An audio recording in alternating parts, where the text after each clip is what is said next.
Good morning. This is the day the Lord has made. We will rejoice and be glad in it. That's Psalm 118:24. Today is Sunday, May 2nd. In James's discussion on the right and wrong use of words and wisdom from above versus worldly wisdom, he's subtly referring to motivations for what we do and why we do it. This always takes us back to the issues of the heart.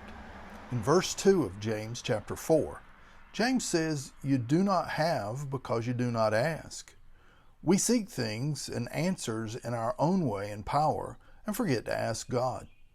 I think that's because we know we must ask with a clear heart and with right motives. Let's continue James's explanation in James chapter 4, verses 3 through 6. He says, "You ask and do not receive because you ask amiss, that you may spend it on your pleasures, adulterers and adulteresses." Now, don't take that literally. What he's talking about there is spiritual adultery. He's talking about stepping away from God.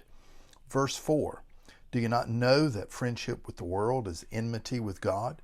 Whoever therefore wants to be a friend of the world makes himself an enemy of God. Or do you think that the scripture says in vain, 'The Spirit who dwells in us yearns jealously'? But he gives more grace.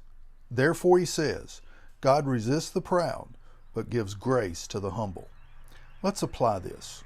First of all, as we seek things wrongly and align ourselves with the world, James declares that God yearns for us jealously. He gives more grace to overcome more sin and overcome our friendship with the world.